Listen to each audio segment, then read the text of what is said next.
It wasn't long ago that Ashley Grayson Massengill was promoting that she made $1 million in 40 minutes selling her credit repair services. The CEO of Teachable verified the number in this tweet. Her rags to riches story helped her seem more relatable. She gained a massive following, quickly helping her become an 8-figure entrepreneur. On her website, Ashley claims $7.5 million in ClickFunnels sales alone. From there on, it just birthed AM/PM Credit Repair, my first company where I started helping other people do the same thing that I did for myself. Despite her success, Ashley began a social media war with an entrepreneur named Derricka Harwell, a competitor in the credit repair space. While these two were battling, a video came out on TikTok by a creator named Sherrell Hodge sharing her belief that Ashley put out a hit on her to have her gone for good. On June 29th, an indictment against Ashley and her husband was filed in Tennessee, alleging they used a cellular device with the intent to murder someone referred to as DH. Before we get to that claim, we must begin with the defamation case that started the domino effect. A lawyer joined me today to give his professional opinion. I appreciate you having me, Dmitry Shaknovich, a New York City criminal lawyer, professor at John Jay College of Criminal Justice. This case seems to have started with some defamatory remarks on social media. So I'm curious, from your experience, what have you seen in regards to defamation cases actually being won or being pursued in a civil matter in regards to just a simple post on social media? You know, defamation is a funky field of law because we have something in this country called the First Amendment. And the First Amendment lets you say whatever you want within certain limits, obviously. And defamation seems to fly in the face of that, right? Because defamation says you can't say what you want if what you want to say is a lie. And if what you say is a lie and you convey it to a third party publication, as they say, and that lie causes some damage, then you can be held liable for defamation. It seemed that this initial defamation case came about from a post on Facebook where Derricka claimed she needed legal assistance and filed a restraining order against Ashley. When it comes to public figures, what you need to show is what they call actual malice. What that means is, in order to win a defamation case, if you're a public figure, then you have to effectively prove that the person making the statement either knew it was false or acted with such extreme recklessness as to its falsehood to be held responsible for defamation. It's an incredibly high standard to meet. That is why, by the way, gossip columns aren't sued, right? Celebrities don't often sue for defamation because it's very hard to win. Ashley responded with her own Facebook post essentially stating that Derricka's post about the restraining order was a lie. And when it comes to a social media influencer, you could very well argue that that person's a public figure. And so you have to beat that actual malice standard. And that's why defamation cases in this particular context are very difficult. This is the second half of Ashley's post addressing Derricka's post. This was clearly a petty battle between adults acting like teenagers. There are certain types of defamation that allow you to presume damages, but in any case, you have to at some point address damages. Damages is difficult in any case, right? How do you prove how much money you lost because somebody did something to you? Earlier this year, Ashley filed a complaint against a TikTok influencer named Sherrell Hodge. Ashley alleged that Hodge engaged in a campaign on TikTok and other social media sites to defame, disparage, and libel plaintiffs. In the postings, defendant includes statements that, individually or taken as whole, defame and disparage plaintiffs by calling their business sham. Any influencer selling a product on social media is likely going to face much worse criticism than having your business being called a sham, but it's what Ashley allegedly did next that led her into a lot of trouble. Ashley can be heard in this TikTok making statements that indicated she put out a hit on Sherrell Hodge, which led to the indictment. I interviewed an expert for this video because I wanted a reliable source. If you'd like a reliable source for consuming your news, then Ground News is the best option for you. The Hollywood writers' strike is a good example. If you Google the topic, you'll find a lot of different perspectives on it, or maybe just one perspective the algorithm thinks you'll like the best. This website and app lets you compare how a single news story is being covered by media outlets around the world. They even give you a quick visual breakdown of the news outlets reporting, their political bias, how factual they are, and which entity owns them. Take a look at this PressWire story picked up by 22 news sources, mostly rated left and center. It focuses on the energy and the momentum the strikes are creating for writers and actors. In contrast, this PressWire story is about studios offering actors over $1 billion in increased compensation before the strike was picked up by 10 news outlets, the majority of which lean right. The headline that highlights the studio's $1 billion offer is being distributed by media conglomerates and private equity, while the headline focusing on the writers and actors is being picked up by more independently funded outlets. Not only is it a quick and easy way to make sense of what's going on in the world, it's incredibly fascinating because it helps you challenge your assumptions and beliefs in order to get closer to the truth. You can go to ground.news/Spencer to sign up for free or subscribe through my link to get 30% off unlimited access if you support the mission of unbiased reporting. Back to the video. This appears to be a really interesting case involving an influencer. Some really big news just came out, so if you don't mind sharing what you've seen with this case recently. Sure. So it seems that Ashley Grayson has been indicted in federal court. Now, the charges are a conspiracy. It's a conspiracy charge in connection with a murder scheme.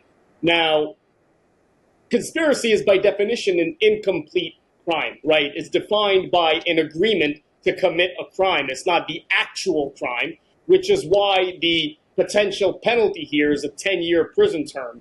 Obviously, if this conspiracy is taken to its natural conclusion, then there will be a murder charge here, and that would be a lot more serious. But that's not what happened here.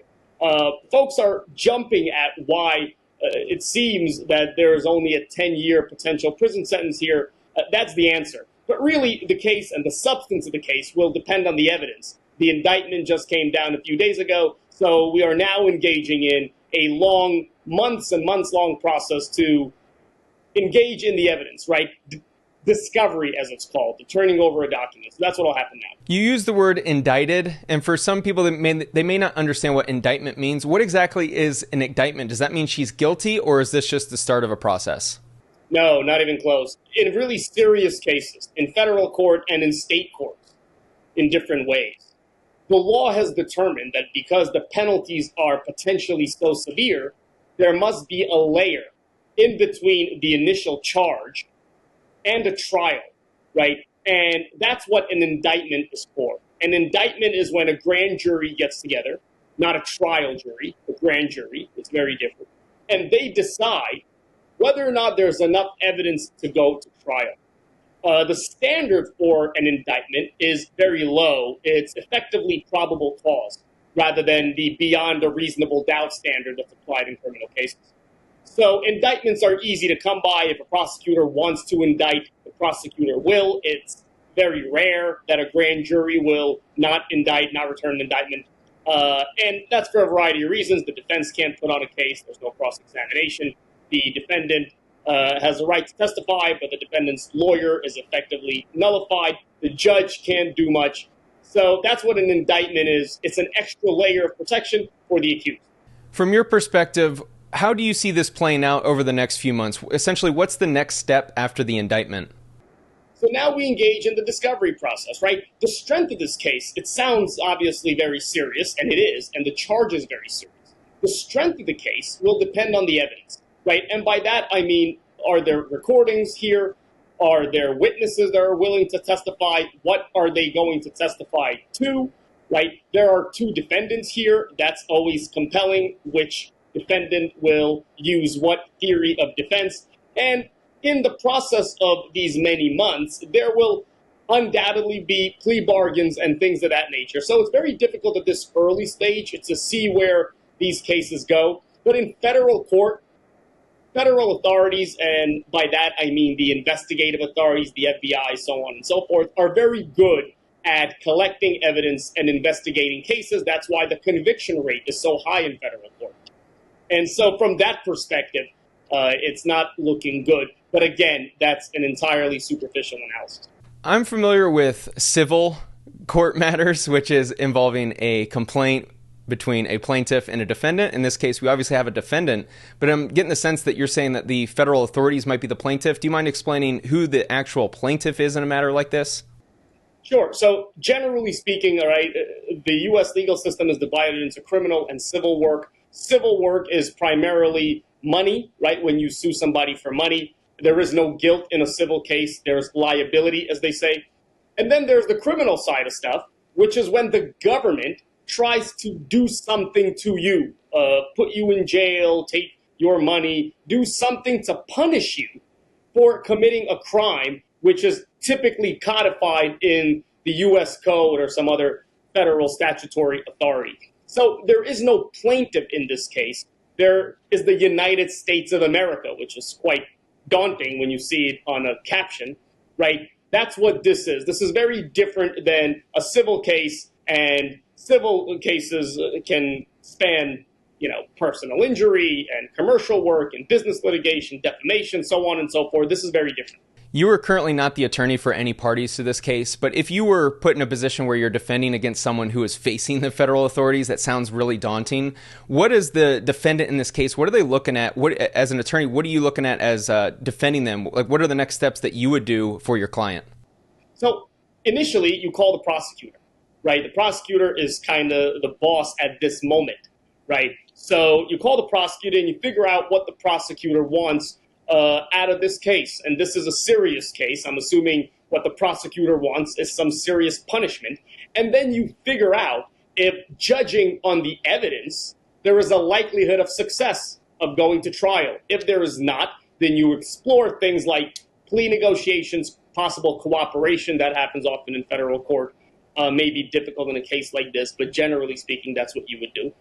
And then over the next many months, you would figure out your approach and your theory to defend a case. In federal court, as opposed to in most state courts, the plea offers get worse as time passes. So you don't want to wait too long to explore that possibility. If that's the case, well over 90% of federal cases plea out. To your knowledge, has any evidence been presented to the courts? So evidence is a key word. It's a term of art, right? Evidence means information that will be admissible at the trial, or at least will be sought to be admissible at the trial. Right now, the parties know of information, right? The obvious parties in the case know, their lawyers perhaps, the prosecutor, the investigators, some prosecutorial witnesses may know.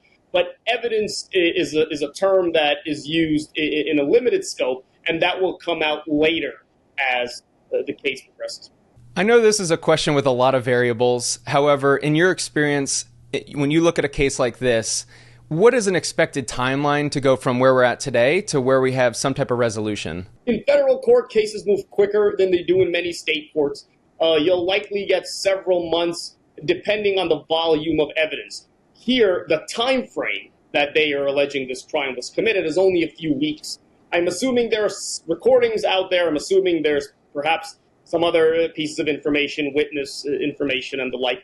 This doesn't seem like a document-heavy case. It doesn't seem like an evidence-heavy case. It's not a white-collar crime, as they say. There isn't thousands or documents of tax returns and so on and so forth. So I don't see this case taking very long to at least get to the stage where all the sides know what they want to do. So I likely think it'll take several months up to a year. If you were an attorney defending someone who you believe there's a lot of evidence indicating that they are going to be found guilty in a trial, I'm just asking out of curiosity, would you be rushing for a plea deal right away? Is that something that you would do as a defense attorney? Well, look, you never rush to anything, and you certainly don't rush to a plea deal. There are several things that have to happen in order for you to take a plea. Number one, your client has to admit guilt, which many clients don't want to do. They view a guilty plea as kind of a measure to dispose of a criminal case. But particularly in federal court, where you have to allocate very specifically to what you did wrong, you have to know that your client is accepting guilt. And that's very difficult to deal with when it comes to some clients. Now, as a defense lawyer, there's really only one thing in the context of a criminal case, in a civil case as well, really, that you're not permitted to do. You're not permitted to lie under oath. You're not permitted to induce anybody to lie. And all lawyers operate within that system. So, of course, you explore all of the methods of resolution that are ethically permissible. And if that is going to a trial, then you can do that, assuming your client decides to do so. After all, it's always the client's choice as to whether or not to go to trial. Or you can explore a plea bargain depending on the strength of the prosecution's case. It is always the client's choice, always. Your job as a lawyer is to inform the client as to what the client may or may not need to know, and then the client makes the determination. This case is just underway, it feels like. However, there is a chance that the worst pathway happens for the defendant in this case. And so I'm wondering, from your perspective, what is the actual worst case? What's a timeline, and what does that look like? So in federal court, the sentencing guidelines, right? Sentencing is the phase of any criminal case that punishes the defendant for what they did wrong. In federal court, sentences are determined by what they call the federal sentencing guidelines. It's an incredibly complex set of rules that tries to determine the appropriate punishment for a defendant, right? Such that the system deals with that person in a way that is not overly punitive, so on and so forth. And you have a chart, which anybody can Google. It's a one-page chart that has two lines on it. One says base offense level, which is an offense level assigned to every crime in the federal system. And then you have something called criminal history, which is self-explanatory. And you can go on that chart and match where a person will be sentenced. Now, that sounds fairly simple, but that's obviously not the analysis, because the federal sentencing guidelines consists of many, many, many pages that allow for deviations in that number, right? What they call upward and downward departures. And there are so many ways that a judge with a judge's discretion can deviate from those numbers, right? For example, if the defendant here takes a plea, then the federal system views that as what they call an acceptance of responsibility and will depart downward from that number. The federal sentencing guidelines are incredibly difficult in some cases, in drug cases in particular, and cases that make it such that the defendant really cannot go to trial, because if a defendant goes to trial, the sentences are so severe. And that's, again, particularly in drug cases when it comes to nonviolent offenders, you have those kinds of things. But the sentencing guidelines in federal court are extremely complex. And those kinds of things, a plea, whether or not, for example, one of the co-defendants here as opposed to the other was the facilitator of the scheme, right? Things like that. Now, if the defendant elects to go to trial and avoid a plea, then obviously all bets are off. And then you're kind of, upon conviction, at the mercy of the judge, and that's always a difficult position to be in. Both sides will then submit, as they would even with a plea agreement, what's called a sentencing memorandum, which is a very long correspondence that will flush out why they should be sentenced to a lower or higher sentence. So that is the basic breakdown of how sentencing works in federal court. Sounds complicated. And but you're dealing with someone's life, so I understand, like, it's very important that we get the right sentencing. I got to ask about cost. I love talking about money. You're a defense attorney. What is a defendant in this case? What are they looking at in terms of cost? Just an expectation. I know there's a lot of variables, but what are you estimating? The variables are impossible to estimate. They're jurisdictionally based and other things. I'm in New York. This case is not in New York. I don't know what lawyers that aren't in New York charge for these cases.